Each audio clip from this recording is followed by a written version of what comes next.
Perkenalkan, nama saya Gus Yami. Saya kelompok 2 ingin menyampaikan tentang tujuan dan fungsi sistem hukum. Van Appelbaum mengatakan bahwa hukum itu banyak seginya dan sedemikian luasnya sehingga tidak mungkin mensyaratkan dalam suatu rumusan yang memuaskan. Oleh sebab itu, Purwacaraka mengatakan pengertian hukum antara lain dapat dilihat dari cara-cara merealisasikannya hukum tersebut dan bagaimana pengertian masyarakat terhadap hukum itu. Di antara lain, hukum bisa sebagai ilmu pengetahuan, hukum bisa sebagai disiplin, hukum sebagai kaidah, hukum sebagai tata hukum, hukum sebagai petugas hukum, hukum sebagai keputusan penguasa, hukum sebagai proses pemerintahan, hukum sebagai perilaku atau yang teratur, hukum sebagai jalinan nilai-nilai. Hanya demikian yang dapat saya sampaikan. Selanjutnya disampaikan oleh pemateri kedua. Assalamualaikum warahmatullahi wabarakatuh. Perkenalkan, nama saya Sari Miftahul Rizkia. Saya di sini sebagai pemateri kedua yang akan menjelaskan tentang syarat-syarat agar hukum dapat berfungsi. Menurut Surjono Sukanto mengemukakan teori efektivitas hukum yang menyebutkan ada 5 faktor yang menentukan efektif tidaknya suatu hukum, yaitu yang pertama, faktor hukumnya sendiri atau undang-undang. Yang kedua yaitu faktor penegak hukum, yaitu pihak-pihak yang membentuk dan menerapkan hukum. Yang ketiga yaitu faktor sarana atau fasilitas yang mendukung penegakan hukum. Yang keempat yaitu faktor masyarakat, yakni lingkungan di mana hukum tersebut berlaku atau diterapkan. Dan yang terakhir yaitu yang kelima, faktor kebudayaan adalah sebagai hasil karya cipta dan rasa yang didasarkan pada karya manusia di dalam pergaulan hidup. Hukum tidak serta-merta langsung bekerja. Menurut Friedman, ada 3 syarat yang harus dipenuhi agar hukum dapat bekerja, yaitu yang pertama, aturan atau hukum itu harus dapat dikomunikasikan kepada subjek yang diaturnya. Kedua, yaitu subjek yang diatur oleh aturan tersebut harus mempunyai kemampuan untuk melaksanakannya. Dan yang ketiga, subjek tersebut harus memiliki motivasi untuk melaksanakan aturan itu. Suatu hukum benar-benar hidup dan bekerja dalam masyarakat apabila hukum tersebut memenuhi 3 unsur, yaitu yang pertama, berlaku secara yuridis, yaitu apabila penentuannya yang didasarkan ada kaidah yang lebih tinggi tingkatannya atau terbentuk menurut cara yang telah ditentukan atau menunjukkan hubungan keharusan antara suatu kondisi dan akibatnya. Dan yang kedua yaitu berlaku secara sosiologis, yaitu apabila kaidah tersebut efektif. Hal ini berarti kaidah tersebut dapat dilaksanakan berlakunya oleh penguasa atau diterima dan diakui oleh masyarakat. Yang ketiga yaitu berlaku secara filosofis, yaitu sesuai dengan cita-cita hukum sebagai nilai positif yang tertinggi. Baiklah, sekian yang dapat saya jelaskan. Selanjutnya akan dilanjutkan oleh pemateri yang ketiga. Sekian, terima kasih. Wassalamualaikum warahmatullahi wabarakatuh. Bismillahirrahmanirrahim. Baik, di sini saya akan melanjuti dari materi sebelumnya, yaitu fungsi hukum menurut para ahli. Jadi di sini yang pertama ialah fungsi hukum menurut Rudolf van Lering, yang mana fungsi hukum pada dasarnya adalah untuk menjaga stabilitas dan kepastian. Menurut Rudolf van Lering, hukum hanya merupakan salah satu cara untuk mencapai tujuan masyarakat, yaitu untuk melakukan pengendalian sosial. Hukum merupakan satu instrumen untuk melayani kebutuhan masyarakat di tempat terjadinya konflik yang tidak dapat dihindarkan antara kebutuhan sosial tiap-tiap manusia dengan kepentingan pribadinya masing-masing. Terus ada 2 jenis fungsi hukum menurut Rudolf van Lering, adalah yang pertama, untuk mencapai tujuan masyarakat yang pengendali sosial. Terus yang kedua, untuk melayani kepentingan masyarakat dalam penyelesaian konflik.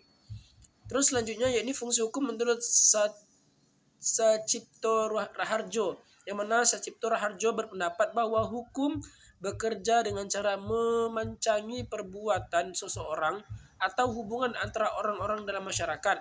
Untuk keperluan pemancangan tersebut, hukum menjabarkan pekerjaan dalam berbagai fungsinya, yaitu Yang pertama, pembuatan norma-norma baik yang memberikan peruntukan maupun yang menentukan hubungan antara orang dengan orang. Terus yang kedua, penyelesaian sengketa-sengketa. Yang ketiga, menjamin kelangsungan kehidupan masyarakat terutama apabila terjadi perubahan-perubahan dalam masyarakat. Terus selanjutnya yakni fungsi hukum menurut Darji Darmodiharjo dan Siddhartha, yang mana menurut mereka hukum mempunyai beberapa fungsi. Yang pertama, sebagai sistem kontrol sosial, hukum membuat norma-norma yang mengontrol perilaku individu dalam berhadapan dengan kepentingan dari individu yang lain dalam kegiatan sosial. Terus dua, sebagai sarana penyelesaian konflik. Terus yang ketiga ini untuk mempengaruhi masyarakat. Sekian, terima kasih. Bismillahirrahmanirrahim. Assalamualaikum warahmatullahi wabarakatuh. Perkenalkan, nama saya Citra Alfiatus Ada. Saya akan melanjutkan pemateri selanjutnya, yaitu tentang fungsi hukum menurut Michael Heger.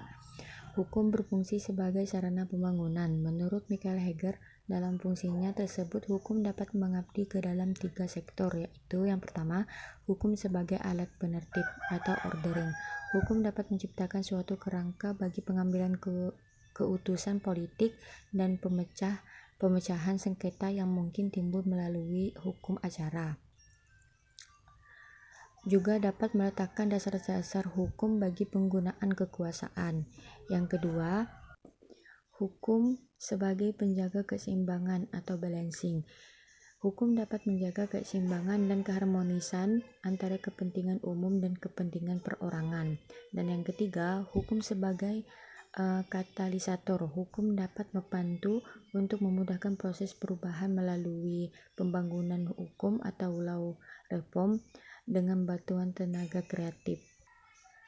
Fungsi hukum menurut Sunaryati Hartono. Sebagai penunjang proses pembangunan hukum memiliki beberapa fungsi, yaitu yang pertama, hukum sebagai pemelihara ketertiban dan keamanan. Yang kedua, hukum sebagai sarana pembangunan. Dan yang ketiga, hukum sebagai sarana penegak keadilan.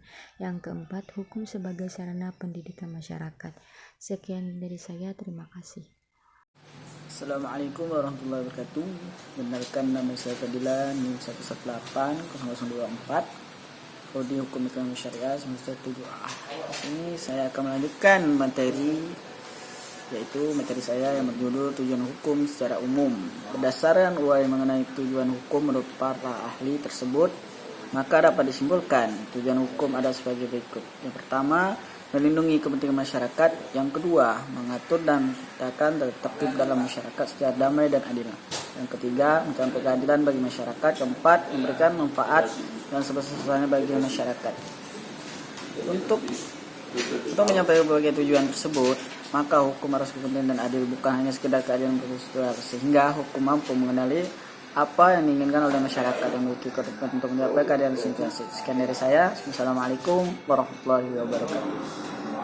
Bismillahirrahmanirrahim. Di sini saya Siti Rahma akan melanjutkan materi dari 7 fungsi dan tujuan dari sistem hukum. Tujuan hukum di sini menurut para ahli, seperti halnya pengertian hukum yang belum memiliki definisi yang pasti, demikian pula tidak terdapat kesamaan pandangan di antara para ahli mengenai tujuan hukum. Berikut akan kita jelaskan mengenai beberapa tujuan hukum menurut para ahli. Yang pertama yaitu tujuan hukum menurut Roskopon. Roskopon terkenal sebagai pencetus teori hukum sebagai alat untuk merekayasa masyarakat. Tujuan hukum menurut Pon adalah untuk melindungi kepentingan manusia.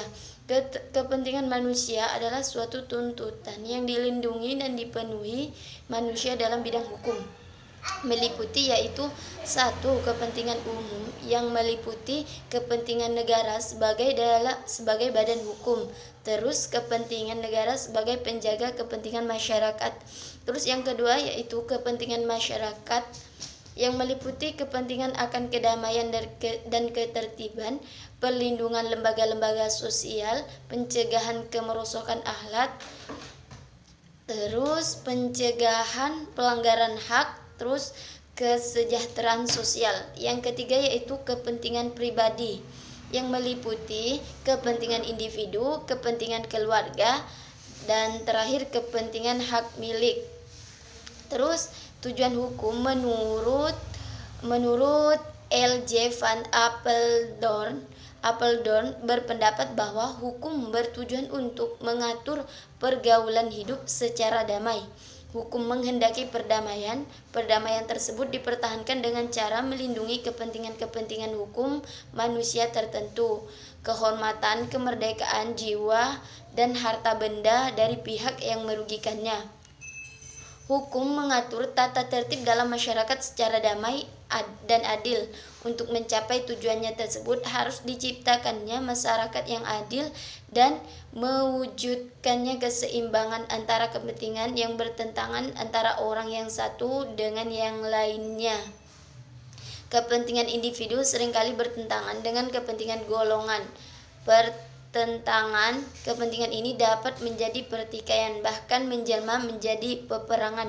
Hukum harus bertindak sebagai perantara untuk mempertahankan perdamaian dengan cara menimbang kepentingan yang saling bertentangan tersebut secara teliti dan mengadakan keseimbangan yang diantaranya.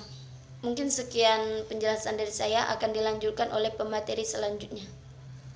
Assalamualaikum warahmatullahi wabarakatuh. Perkenalkan, nama saya Arya Ardana. Di sini saya akan melanjutkan presentasi dari pemateri sebelumnya.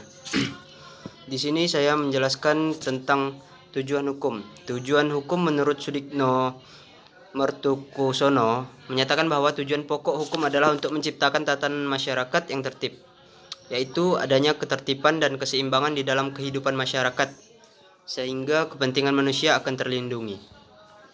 Untuk mencapai tujuannya tersebut, hukum bertugas untuk membagi hak dan kewajiban antara perorangan di dalam masyarakat, membagi wewenang dan mengatur cara memecahkan masalah hukum, serta memelihara kepastian hukum. Selanjutnya, tujuan hukum menurut Geni. Tujuan hukum menurut Geni adalah untuk keadilan semata-mata. Isi hukum ditentukan oleh unsur keyakinan seseorang mengenai apa yang dinilai etis, yaitu apakah sesuatu adil atau tidak, benar atau tidak, bergantung pada sisi batin seseorang. Kesadaran etis yang ada pada batin tiap orang menjadi ukuran yang menentukan warna keadilan dan kebenaran. Setelahnya, tujuan hukum menurut Thomas Hobbes.